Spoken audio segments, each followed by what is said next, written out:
Olá, meus amigos, amigas, sejam bem-vindos. Nós vamos dar continuidade ao estudo O Diabo e a Igreja, escrito pelo nosso patrono enquanto estava encarnado em 1914.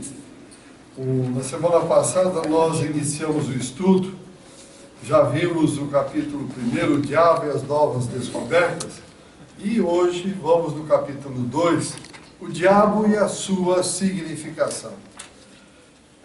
Esse livro é muito bom porque ele vem mostrar para nós que o diabo somos nós mesmos. Não existe aquele diabo que criamos aí, que Deus criou o diabo chifrudo, aquele maldoso. Não. No momento em que nós estamos agindo contra as leis universais, nós somos o verdadeiro diabo. Então precisamos tomar certo cuidado, que as igrejas pregam por aí, que tem o diabo, vamos tirar o diabo do corpo. Gente, o diabo está dentro de nós. Então, repito, quando nós entrarmos em sintonia com os ensinamentos do Mestre e entrarmos na vibração do universo, não há como nós estarmos fazendo coisas erradas ou fazendo coisas que nós batizamos como sendo do diabo.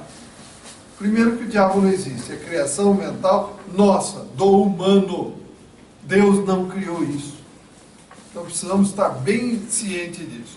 Então vamos ao capítulo 2, em que Caibar nos diz o seguinte: o diabo do sacerdócio romano está para o espiritismo, assim como o diabo do sacerdócio hebreu estava para o cristianismo. É o mesmo espírito de intolerância e aversão a todas as verdades que vem libertar os homens do sofrimento e da ignorância. Aí, olha aí, ó. Espírito de intolerância. Conhecerás a verdade e a verdade vos libertará. O que nós estamos fazendo com a verdade? Desde que o Cristo veio há 2000 anos. Nós estamos deixando de lado, fazendo de conta, não queremos colocar isso dentro de nós. Deixa como está para ver como é que fica. Até que, como dizia a doutora Marlene, quando vier grande paulada na nossa cabeça, aí nós vamos acordar. E continua Caibar dizendo o seguinte: nada há mais prejudicial, dizia o saudoso mestre Dr. Bezerra de Menezes, do que o espírito de sistema. O sectarismo ferrenho e retrógrado vê perigos em toda parte. E não contente com os sofrimentos da humanidade, inventa males, imagina suplícios que só podem ser concebidos por inteligências maléficas, destruidoras de todos os sentimentos nobres. O Diabo e o Inferno, é o livro O Diabo e o Inferno, são os cavalos de batalha do catolicismo romano, que já começava a ver os seus dogmas se esboroarem à mais leve aragem da verdade, e com eles tomar por terra todo esse castelo de convenções de que os homens já se estão afastando. Eu aqui faço uma observação: os homens deveriam já ter afastado, mas o que nós vemos em outras religiões que ainda aceitam essa história do diabo.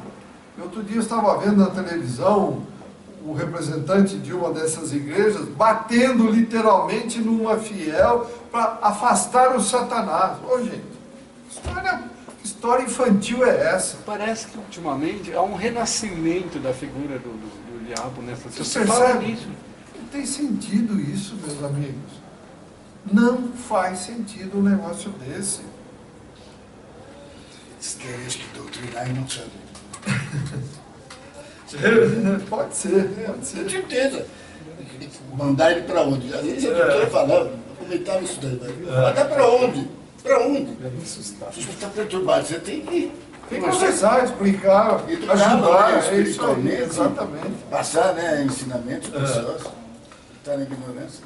Remontemos a origem dessas palavras, que tanto lucro tem dado aos sacerdotes de Roma, e tanto pavor tem infundido nas almas ingênuas. Por que nós temos medo do desconhecido? Enfiaram na nossa cabeça essas bobagens. Desde criança, não vai lá, que lá tem o não sei o que, o diabo, lá tem não sei o que, no escuro. Nós temos que aprender a enfrentar o desconhecido. Porque nós estamos aqui para aprender, para crescer. Mas puseram tanta coisa errada na nossa cabeça, desde criança, que temos medo. Lá tem o bicho-papão, não vai lá. Que bicho-papão? História boba é essa? Nós, pais, erramos quando ensinamos isso para os nossos filhos. Isso não existe, bicho-papão. O que nós temos que dizer, por exemplo, para as crianças, cuidado no escuro, você não enxerga, pode ter um degrau, você vai tropeçar, vai bater a cabeça, vai se machucar. Mas não que tem um bicho-papão, que tem o Satanás, que tem o diabo. Nada disso, meus amigos e amigas. Isso não existe, por favor. E continua. Diabo vem da palavra latina diabolus e originou-se do grego, que significa acusador, caluniador. Demônio vem do grego, e antes do catolicismo lhe dar a significação de anjo mau, anjo decaído, a palavra significava gênio. A diferença entre um gênio e um anjo mau, um anjo decaído. Está aí, gente. Então nós temos que parar, pensar. Não é simplesmente porque falaram, vai lá, bate a cabeça na parede. Bate você, se eu bater, machuca a minha. Que história é essa? Por isso o Espiritismo foi fantástico. Amai-vos e instruí-vos. Porque sem instrução nós não vamos para lado nenhum. Ficamos marchando, sai do lugar. E continua Caimbar dizendo o seguinte: Lúcifer, que é o mesmo que Ferenc Lucem, significa estrela Vênus, quando aparece de manhã. E Luzbel ou Luzbel é corruptela da palavra Lúcifer. Satanás ou Satã é uma palavra hebraica que passou para o grego e significa adversário, inimigo. Belzebu ou Belzebu na língua santa quer dizer ídolo da mosca. Assim se chamava o ídolo que os acaronitas adoravam e que invocavam contra a praga das moscas. Os hebreus, que tinham por sacerdotes os escribas e fariseus, viram-se obrigados a crer no diabo dos acaronitas, inventado pelos seus curas de almas, assim como os católicos creem no diabo do hebraísmo, herdado pelos sacerdotes do Vaticano, dos seus antecessores hebreus. Desculpe, eu vou fazer a mesma brincadeira que eu já fiz inúmeras vezes. A mãe foi assar o peru, chegou lá e cortou o peru na frente e cortou atrás. Aí a filha perguntou: mãe, mas por que está cortando o peru, tudo isso à frente e atrás? Ué, porque a tua avó fazia isso. A avó era viva. Vó, por que você cortava o peru na frente e atrás? É porque a bisa cortava. A bisa era viva, ligaram para a bisa: ô bisa, por que você cortava o peru na frente e atrás? Porque o meu forno era pequeno. Cuidado com essas heranças, com tradição. Cuidado com isso, gente. Vamos pensar por que estamos fazendo isso.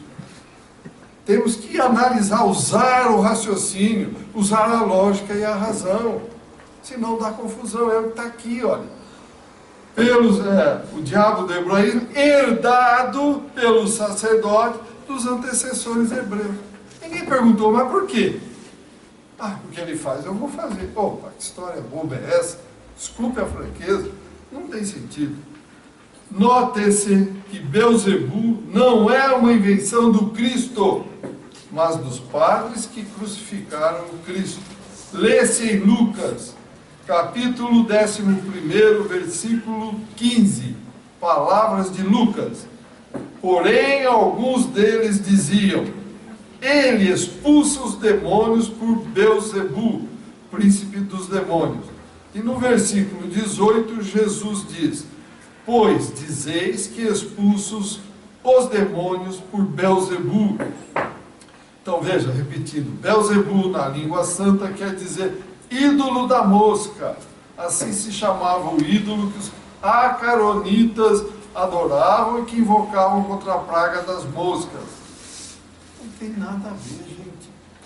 Os fariseus e os escribas faziam causa comum e os sacerdotes dedicavam-se, como o atual sacerdócio romano, a estudar as Escrituras, constituindo as suas deliberações artigos de fé. Porque eles estudavam, punha bom, isso é artigo de fé. Dogma, não se discute. Como os ministros do Vaticano, os escribas e fariseus eram observadores servis das práticas exteriores, do culto, das cerimônias, cheios de um zelo ardente de proselitismo e inimigos acérrimos dos inovadores. Afetavam grande devoção, mas ocultavam dentro de si hábitos dissolutos, muito orgulho e ainda mais amor de dominação. A religião para eles era um meio de chegarem aos seus fins. De virtude só tinham aparências. Eram, como dizia Jesus, lobos cobertos com pele de cordeiro. É preciso não esquecer que o Divino Mestre dedicou muito tempo da sua missão na Terra em desmascarar a hipocrisia desses falsos apóstolos, ministros fraudulentos, na frase do iluminado de Damasco. E quem tiver a paciência de percorrer as páginas dos evangelhos, verá o terrível libelo de condenação contra aqueles impostores que ligavam pesados fardos aos ombros dos homens. Eles, porém, nem com um dedo queriam movê-los. Eles fazem todas as obras, dizia o Cristo, para serem vistos pelos homens, pois trazem largos filactérios e estendem as franjas dos seus vestidos, amam os primeiros lugares das ceias, as primeiras cadeiras das sinagogas, as saudações das praças e o serem chamado Rabi. O que é Rabi? Padre Mestre. Mateus capítulo 23. Eram esses os verdadeiros diabos, os satanases ou adversários, inimigos da verdade. Só das forjas das suas consciências podia ter saído a personificação do mal, assalariado pelos vícios e pelas paixões que tornavam tenebrosos os seus espíritos. Então veja, até quando nós vamos ficar nessa infantilidade de ficar imaginando de que o Satanás está esperando, que o Satanás quer me pegar? Gente, por favor, acabou isso. Não tem sentido. O que vai me acontecer é aquilo que eu quero que me aconteça. Eu sou azarado. Como azarado? Você se preparou para isso, você abriu a sua mente, deu espaço para que aqueles que te prejudicaram realmente te prejudicassem. Mas se eu me ligar a Deus, estiver vibrando em consonância com as leis universais, por que eu vou ser prejudicado ou não vou conseguir avançar naquilo que eu estou me propondo? Percebe o quanto nós fomos literalmente enrolados? E o pior do que enrolar, aceitamos numa boa. Preguiça mental de pensar. preguiça mental de pensar. Ah, deixa como tá, isso aí tá bom assim. Comentários, perguntas, eu gostaria de acalorar aqui os debates. Vamos lá? Esses casos que alguns ficaram famosos e praticamente inexplicáveis, viraram até filme, de exorcismo. O espiritismo é muito claro na literatura espírita. No momento que você está fazendo o exorcismo, os espíritos estão dando risada, batendo palma, gozando da gente, falando português bem claro. Por que serve você jogar água benta no espírito? Nada. Nada. É isso, seu filho? Não adianta nada. É doutrinação ainda. Aí você tem que esclarecer o indivíduo que está ali bravo, que quer alguma coisa. Vamos conversar, vamos ver por quê e vamos tentar achar um caminho, uma solução. Não são assim resolvidos nos tribunais os problemas, o juiz não pega a posição daqui, a posição dali, tenta conciliar todo mundo e achar a melhor solução. Via de regra, nós não queremos a melhor solução. Tem que ser aquela que eu quero e não aquela que é a real. Então vejam, um exorcismo como é feito. Não há necessidade, isso é uma doutrinação ou esclarecimento espiritual. Simplesmente isso. Quantos casos que nós, cada um dos que trabalham aqui, já não convenceram, já não conversaram com espíritos que estavam ali há muito tempo atrás daquelas pessoas. Não quer dizer que é virar uma chavinha, pum, acabou. Não, não é nada disso. Tem que esclarecer. Que há milênios, cada um de nós já estamos voltando aqui para tirar as imperfeições. E não é numa conversa simples que o perseguidor vai se reconciliar com aquele que ele está perseguindo.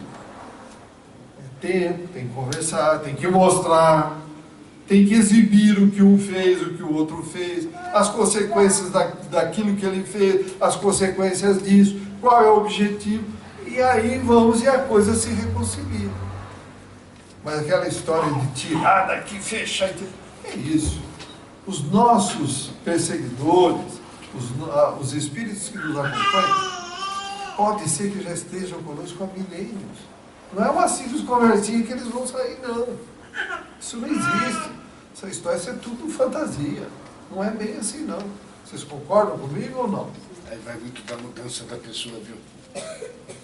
Se a pessoa não mudar, meu, Não tem o que fazer. o espírito cobra. Não tem o que Tá me fazer. entendendo? Veja bem, vou pegar um exemplo claro, típico. Isso é muito comum no campo sentimental. Vou fazer um pacto com o diabo para conseguir aquela mulher ou aquele homem para mim. Isso está cheio de propaganda na rua. Você faz, mas depois vão te cobrar. Isso tem. Mas vão te cobrar. Vai pensar que fica de graça, não. Mas quando você chega no mundo espiritual, ele vai te cobrar. E aí fica aquele desespero, achou que era brincadeira. Quando você assina um contrato com alguém aqui na matéria, você cumpre ou não cumpre? Se você não cumpre, vai na justiça, a justiça vai fazer você cumprir esse contrato. Não é porque é um contrato que é feito verbalmente que não vai ter validade. Tem. Eles fazem a parte dele. E daí? Ainda mais coisas mal feitas, depois vão falar, não, é o diabo que está me prejudicando. Não, que diabo? Fui eu que procurei. Foi a pessoa mesma que procurou isso. Quem é o culpado? Nós. Abrimos a brecha, eles colocaram a cunha e estão ali aproveitando.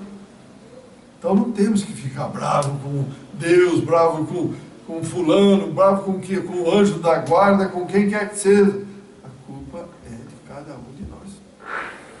O Espiritismo veio e disse assim, ó, o teu destino está na tua mão, cuide dele.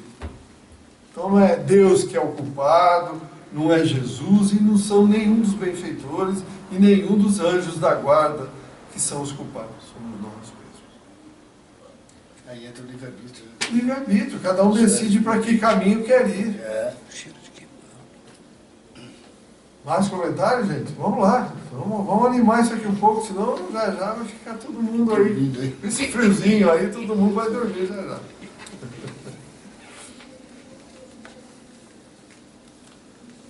O diabo me acompanha? Poderão cada um de vocês perguntar. Depende do teu pensamento. Depende do teu pensamento. Se você tiver um pensamento bom, você estará acompanhado de bons espíritos. Se você tem um pensamento negativo, estará acompanhado de espíritos negativos que vão ficar ali te mastigando para você continuar fazendo cada vez mais coisas erradas. Aí entra a lei da afinidade. Afinidade, então. E aí o diabo, não, sou eu que atraí. Cada um dos senhores é que atraiu. Tem essa, não, o mal não existe. O mal é criação humana. Deus não criou o mal. O mal é a ausência do bem. Assim como as trevas é a ausência da luz. Então, veja, nós é que provocamos a ausência do bem e a ausência da luz. Então, está em nossas mãos. Custa, às vezes, um alto preço, né? Oi? A renovação. Custa um alto preço para o espírito, a sua renovação, né? Sua melhora. Sei lá quantas encarnações vai perder aí. Aquela história que o Chico mesmo contava, eu já contei aqui, vou repetir mais uma vez, aquela pessoa que queria tirar o ciúme de si. Ela já tinha passado 10 encarnações aqui e não tinha conseguido apagar o ciúme do seu espírito. Ou melhor, ela não tinha, esse espírito não tinha conseguido de si apagar, eliminar o ciúme. Então, numa conversa no mundo espiritual e numa conversa para valer com os programadores da reencarnação, ela fez uma visita às regiões profundas. E ela escolheu então que ela iria vir, reencarnar, iria casar, ter 5 filhos, mas todos deficientes, altamente deficientes, e seria abandonada pelo marido. Só assim ela veio, ela conseguiu tocar aquela existência carnal, foi abandonada pelo marido, sozinha, tocando a vida com 5 filhos deficientes. Ao acabar essa vida, ela foi fazer o balanço, tinha conseguido eliminar o ciúme.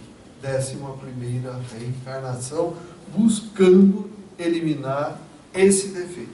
Agora, imagine os outros. Ciúme exatamente de quem não Ciúme, de uma forma geral. Ciúme do meu carro, ciúme do meu marido, ciúme da minha mulher, ciúme das minhas coisas. Ciúme.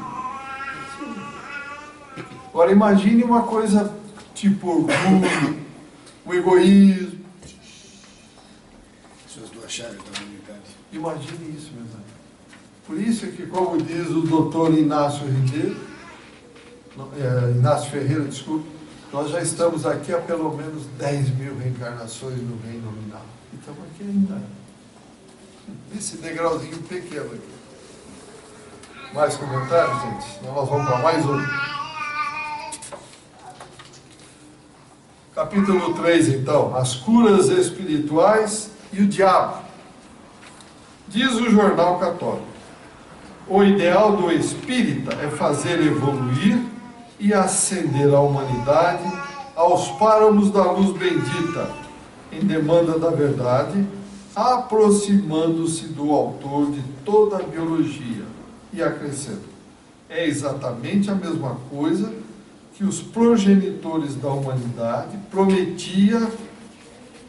Aqui tem alguma coisa errada. É exatamente a mesma coisa que aos progenitores da humanidade prometia o anjo mau: comendo o fruto proibido, sereis como Deus, conhecedores do bem e do mal. Isso está entre aspas. Isso é uma publicação na época de um determinado jornal.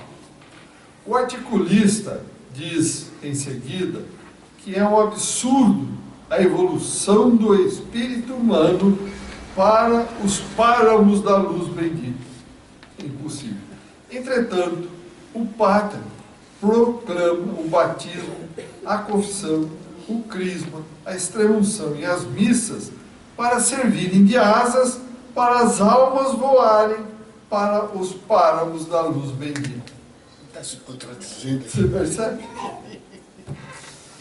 Mais adiante diz: quem de bom senso pode duvidar de que a capacidade da inteligência humana é essencialmente limitada, e sendo limitada, finita, como pode vir a compreender o infinito? Pois não compreendo o infinito, que é só Deus, não poderá jamais ascender aos páramos da luz bendita, conhecer todas as verdades. E aí vem mais uma pergunta antes dele responder. Como então os padres se dizem representantes de Deus na Terra? Perguntamos nós. Se Monsenhor Secular, que é com quem ele brigou na época, foi perseguido por esse Monsenhor, e o bispo não podem compreender o infinito, que é só Deus, como compreenderam a briga que Lúcifer teve com Deus, como sabem que Deus criou o inferno eterno, que ninguém viu, ninguém tocou, ninguém cheirou? Se a inteligência humana é limitada, finita, e a de Deus é ilimitada e infinita, por que forma o Papa Pio X pode ser infalível representante de Deus? Pio X da época, né? Era o Papa da época. Caberá porventura o sol na caçarola do bispo, ou o mar no cálice em que costuma consagrar? O infinito é só Deus, diz o padre. Mas que é o infinito? O padre não o define, porque não o compreende. E se não o compreende, como pode compreender Deus para representá-lo na terra, atribuindo ao Criador paixões que só podem ser alimentadas pela perversidade humana? Antes de continuarmos, vocês perceberam que nós todos, quando fomos apresentados a Deus na nossa infância, qual a imagem que ficou na nossa mente de Deus? Qual foi a imagem? Senhor idoso. Aquele velho rabugento. Cabelinho branquinho, barbão. Cabelo barbudo, cabelo branco, a chibata na mão, esperando, olha lá, ó. Ô, gente, para com essa brincadeira. Algum pai, alguma mãe fica atrás do filho com uma chibata na mão para ver se ele faz alguma coisa errada e já dá uma chibatada nele? Não, gente, não existe isso. Pai nos ama ilimitadamente. É óbvio que ele tem que nos corrigir das bobagens que nós fazemos. E como é que ele nos corrige? Dá a chance de renascer aqui. Passar pelas mesmas dificuldades, mas com outras fisionomias, com outros semblantes. Joga o véu do esquecimento. Nós não lembramos que nós estivemos juntos na outra vida e que nós nos pegamos, nos batemos, mas hoje somos tudo irmãozinhos, tudo gente boa. Não é verdade? Imagine se não fosse assim. Imagine se lembrasse o passado. Imagine se lembrasse o passado. Ficava um ser humano. Não ficava um ser humano, como diz o Pedro. Por quê? Na hora que nasce o bebezinho, a gente olha para o bebê. Ai, que coisa linda, que teteia. Ah, mas só se você soubesse quem é a teteia, que te matou na outra vida, que te roubou e te espoliou, como é que você ia falar que é uma teteia? Não é verdade? É verdade. Deus é perfeito, Ele sabe o que faz. Nos dá a chance de renascer aqui exatamente para a gente corrigir essas bobagens. Para que espontaneamente tudo brote em nosso coração. E não na marra. Continua, agora. Dizendo que costumava dizer na reunião que a gente não é flor que xixi. Do nosso caminho, do nosso passado. Né? Nos condena, o nosso passado nos condena. Não foi flor que xixi. Então a gente está procurando ser dessa. Né? Que abraçou a causa espírita. Né? Olha, cuidado, você vai responder. Você tem livre-arbítrio. Né? É verdade. Então continua Carvalho dizendo o seguinte. Passando aos fenômenos de cura, o Papa dirige-se às suas ovelhas e diz que esses fatos, assim como as doenças descobertas, as doenças interiores e fornecimentos de remédios eficazes para a cura, só podem ser produzidos pelo demônio. O padre parece que não conhece o Evangelho. Jesus não disse aos seus discípulos, ide por toda parte, expeli os demônios, os espíritos impuros, curai os enfermos e pregai o Evangelho do Reino? Pedro não curou o paralítico que estava na porta da igreja? Paulo não curava os enfermos. Não é o Evangelho que nos diz que até os aventais, os lenços e roupa de Paulo, em contato com os enfermos, faziam sarar? E as curas produzidas por Jesus? A da mulher que sofria do fluxo de sangue, a do cego de Betsaida, a do paralítico, a dos 10 leprosos, a do homem de mão seca, a do paralítico da piscina, a do cego de nascimento e numerosas curas de possessos, lunáticos que Jesus operou na Galileia, Decápole, Jerusalém, Judeia e além do Jordão, como narram os evangelhos. Seriam nessas curas operadas pelo demônio? Não é a igreja de Roma que manda invocar São Sebastião para debelar as pestes? Santa Luzia, como oculista, não tem feito milagres? São Roque não é o médico dos cães, conforme ensina a igreja? Como São Bom Jesus de Pirapora ou Nossa Senhora Aparecida podem curar os enfermos à distância, às vezes a centenas de léguas, segundo afirmam esses padres? Em que ficamos? São os santos que curam os pobres sofredores, ou é o demônio do catolicismo que tomou a seu cargo a produção dos milagres? Então vejam, coisa é bastante para nós pensarmos, que existia e existe até hoje essa desvirtuação dos caminhos, ficam inventando coisas para criar facilidades para tirar essas coisas. O demônio é uma invenção dessa. Como eu disse há pouco, eu fiquei assustado. Literalmente, o responsável dando uns tapas no rosto da pessoa. Mas tapa mesmo, não é fazer de conta, não. Para tirar o demônio. Olha,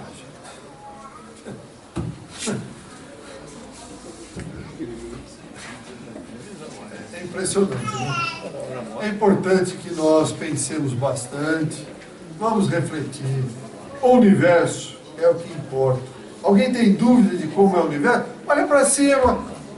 Há quantos bilhões e bilhões de anos isso está em equilíbrio?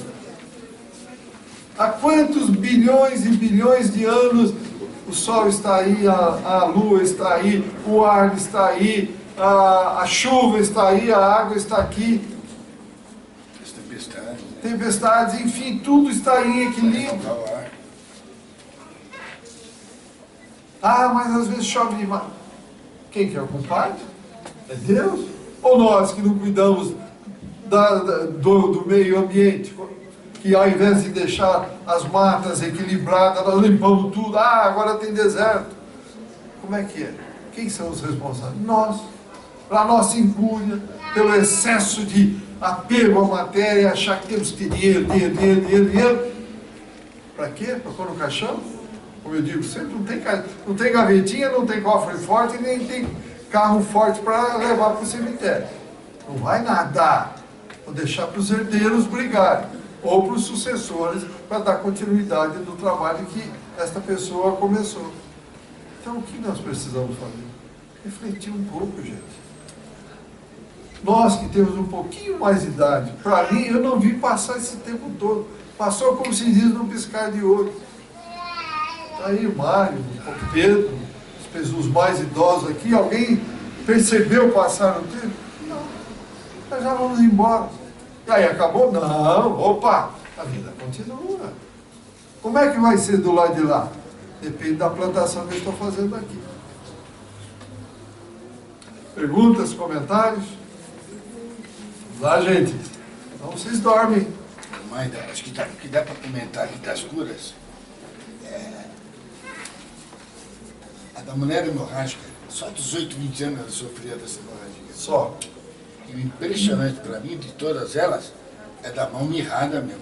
É. Meu Deus do céu. Aquilo se recompôs, substituiu uma molécula malsã por uma sã instantaneamente. Mas por que o Cristo conseguia isso? Porque os seus fluidos é de uma elevação tão grande, uma velocidade tão grande, que isso se processa instantaneamente. E nós acreditamos que podemos fazer isso? Não. nós ficamos aqui, será? Não. Como fiz, né? Vós sois Deus. Podeis fazer tudo o que eu faço e muito mais. Mas nós não acreditamos. Não é verdade? Então, meus amigos, mais perguntas, comentários? Então, no próximo encontro, nós continuaremos no capítulo 4, o céu e o inferno, o diabo e o sacerdócio romano. Tá bom? Então, obrigado a todos, saúde e paz e até o próximo encontro.